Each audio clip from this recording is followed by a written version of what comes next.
confident women and think, how do they do it? Do they learn to be confident, or is this something that they're just born with? I used to wonder the exact same thing. Growing up from where I'm from, women weren't taught to have a voice. Women weren't taught to speak up. They weren't taught to take up spaces. They weren't taught to pursue their dreams wholeheartedly. And even if they did, society made them feel guilty about it. Growing up, I was constantly told that I talk too loudly, talk too much, that I should lower my voice, that I shouldn't talk as loud as I'm talking. And then over time, I would wonder, is there something wrong with how I expressed myself? But thankfully, I had parents that never silenced me. They taught me to speak up, use my voice unapologetically, and to learn to dream as big as I wanted. Just that freedom to express myself laid the foundation for my confidence and my boldness today. Over the years, I've become obsessed with this topic. I've watched videos, listened to podcasts, listened to interviews, and just studied bold women in general. And that is why I spend hours upon hours preparing for this video, because I know that if you just stop holding yourself back, there's so much that you can do. Confidence isn't just about appearance. It's not about personality.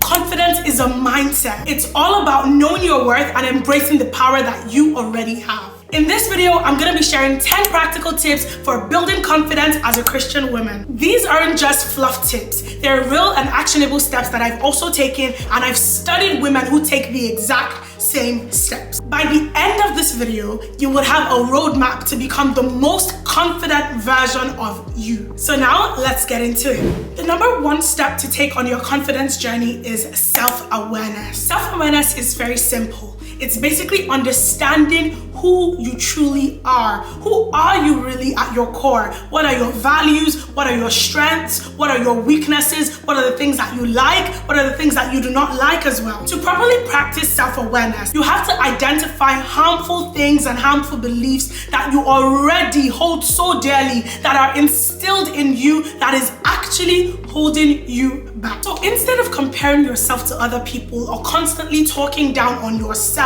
I want you to practice appreciating those specific things that make you you. Embrace your unique qualities and embrace those things that make you irreplaceable. My first task for you in this video is to write down a list of qualities. Make sure that you look at qualities that people appreciate about you and qualities that you also appreciate about yourself. So what are the things that you're good at? What are the things that you like about yourself? List out everything and then begin to meditate on those things. Getting in touch with who you are and just understanding the things that you bring to the table will help you increase your self-worth and your self-esteem. Let me tell you that it's so much easier for you to stand tall when you know exactly what you bring to the table, when you know exactly who you are. Just take the time to reflect on yourself. What are your core values? What are your unique strengths? And then the more you understand yourself, the more confident that you become. Number two is building mastery and just generally improving yourself. Building mastery is simple. It just involves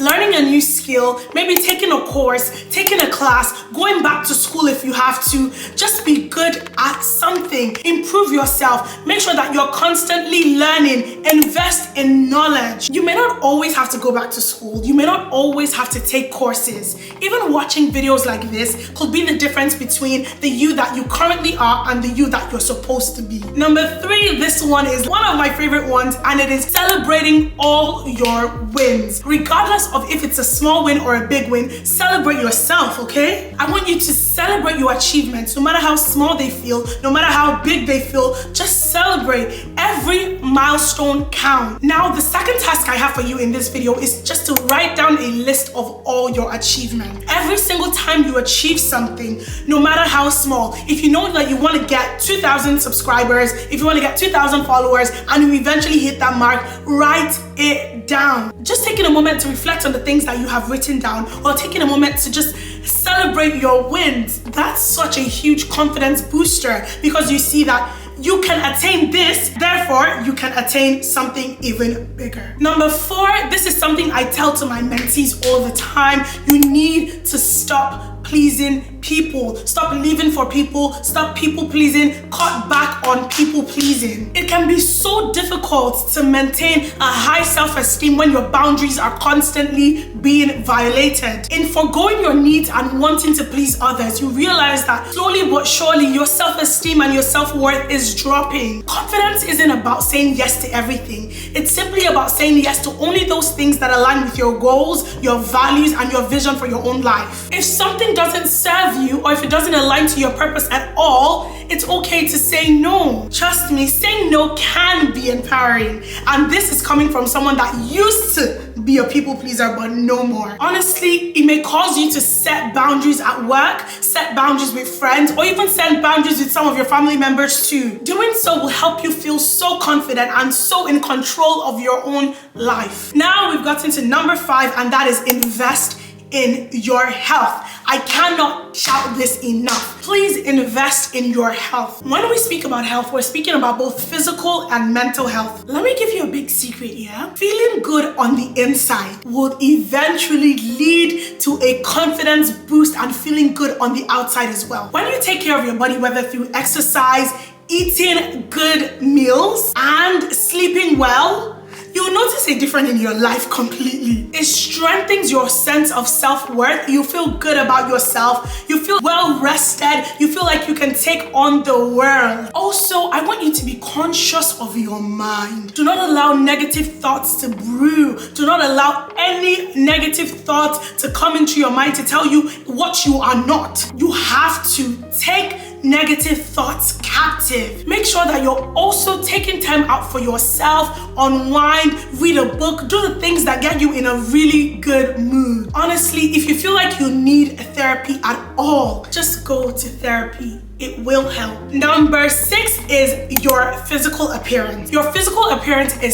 so important. But with physical appearance, I want to make sure that you know to look good for yourself and not for anyone else. It's easy to fall into the trap of dressing for others or looking good for other people. That is not confidence. If you're trying to look good for others, then it's one of two things. It's either you're looking for validation or you're trying to fit in. True confidence will only come from wearing what makes you feel good. Wear clothes that align with your personality. Wear clothes that make you feel powerful. Because let me tell you something, that energy actually shines through. Get your hair done, do your nails if you like that kind of stuff. But remember that you are not placing your self-worth in these things, but those things just serve as confidence boosters. They just help you express your new and better self. All right, diving right into number 7, talk about yourself positively. Do not allow yourself talk about you in the negative light. The way you speak about yourself truly matters, because this would affect the way that other people speak to you and about you as well. I want you to replace any form of self-doubt with positive affirmation. Instead of thinking, I'm not good enough, begin to say to yourself, I'm capable, I can do it. The more you practice this, the more your confidence will grow. Number 8 is step out of your comfort zone. I know it's easier said than done with this one, but you need to start taking risks. Stop being scared. Start small. Whether it's standing up and speaking up in a meeting, speaking up in a gathering, raising your hand to do things that you would normally not do, learn a new hobby and start saying no.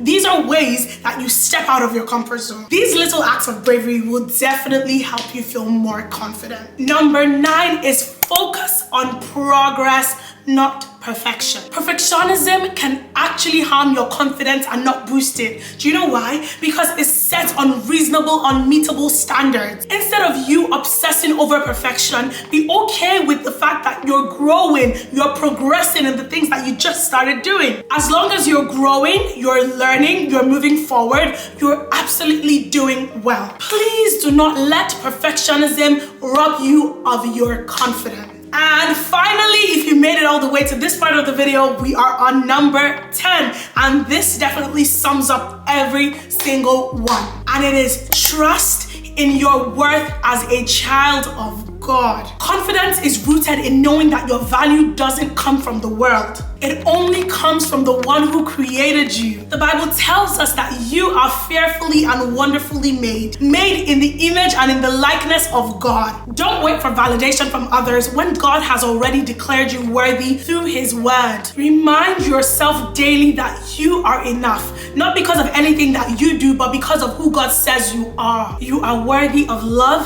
you're worthy of success, you're worthy of joy, because you're God's masterpiece and you were created with and for a purpose, and no one can take that away from you. So there you have it. We have gone through 10 tips to growing and building your confidence as a Christian woman. Remember that building confidence is a journey and it probably will not happen overnight, but with each step that you take, you definitely feel more empowered, ready to take on the world. Let me know in the comment section which tip resonated with you, which ones you'll be incorporating, and share with the other ladies as well in the comment section what you're doing to remain confident. If you found this video helpful, don't forget to like, share, and subscribe, and I can't wait to see you on the next one.